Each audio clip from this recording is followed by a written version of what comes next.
Pembelajaran berdiferensiasi.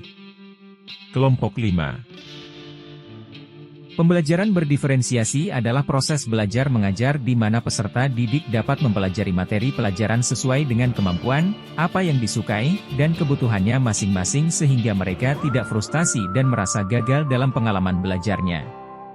Magee dan Breaus, 2010.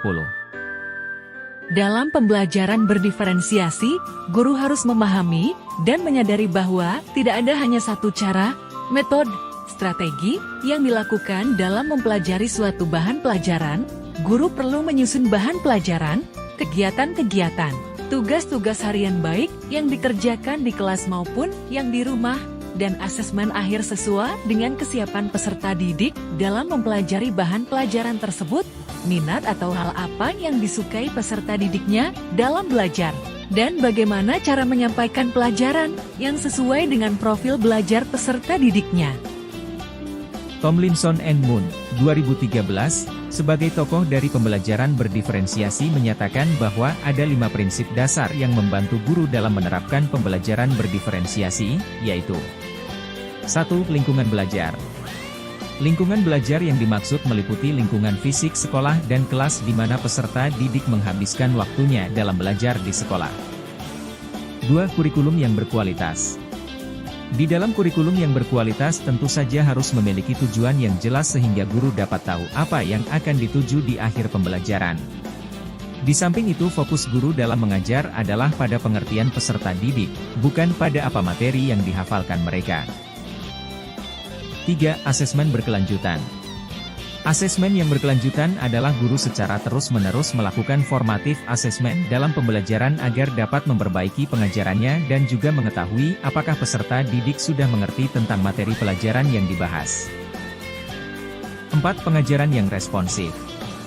Melalui asesmen akhir di setiap pelajaran, guru dapat mengetahui apa kekurangannya dalam membimbing peserta didiknya untuk memahami isi pelajaran. 5. Kepemimpinan dan rutinitas di kelas. Guru yang baik adalah guru yang dapat mengatur kelasnya dengan baik. Kepemimpinan di sini diartikan bagaimana guru dapat memimpin peserta didiknya agar dapat mengikuti pembelajaran dengan baik dan mematuhi peraturan yang sudah ditetapkan.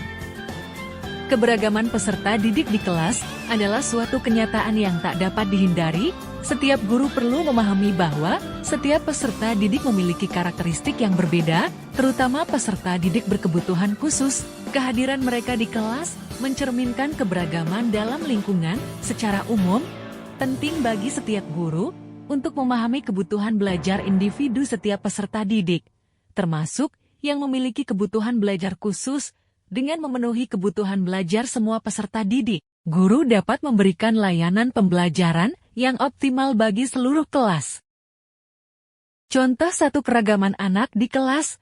Anak-anak seumuran yang bersekolah bersama belum tentu memiliki tinggi badan yang sama, minat yang sama, kepribadian yang sama, kesukaan atau ketidaksukaan yang sama, kemampuannya pun berbeda-beda. Ada yang mungkin paham banyak, namun ada pula yang tidak paham apa-apa.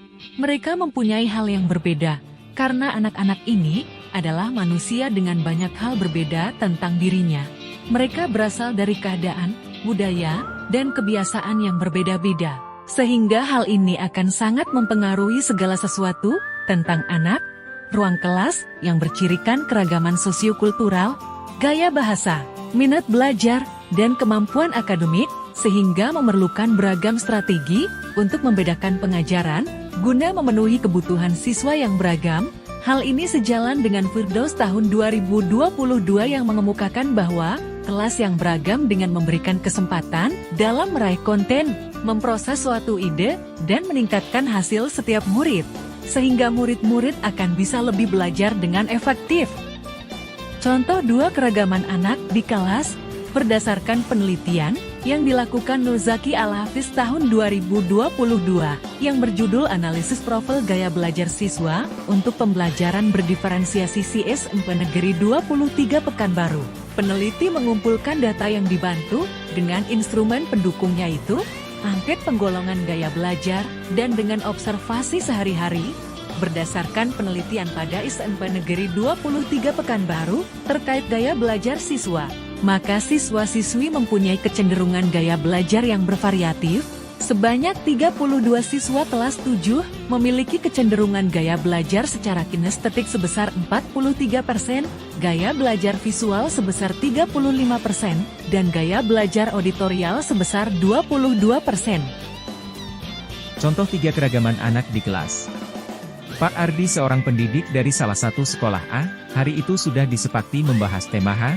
Pada saat melakukan proses pembelajaran, di awal pembelajaran terlebih dahulu mengemukakan tema yang akan dipelajarinya, menyampaikan tujuan pembelajaran yang diharapkan dimiliki, dan manfaat yang peserta didik peroleh setelah mempelajari tema haji. Kemudian, untuk melihat kemampuan awal peserta didiknya dilakukan pretest, tes awal terlebih dahulu. Setelah tahap-tahap tersebut dilakukan, kemudian Pak Ardi melakukan tahap inti, yaitu membahas tema H melalui media permainan ular tangga yang menjadi kesukaannya peserta didik tentang materi H yang telah disiapkan, belajar melalui media permainan ular tangga. Suasana kelas tampak antusias, aktif, dan menyenangkan.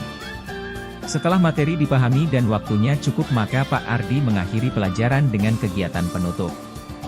Berdasarkan ilustrasi tentang apa yang dilakukan Pak Ardi tersebut, peserta didik tumbuh minatnya untuk belajar. Dengan dimilikinya minat belajar yang tinggi oleh peserta didik, maka hasil belajar tentunya akan menjadi lebih baik. Sekian paparan materi dari kelompok kami, terima kasih.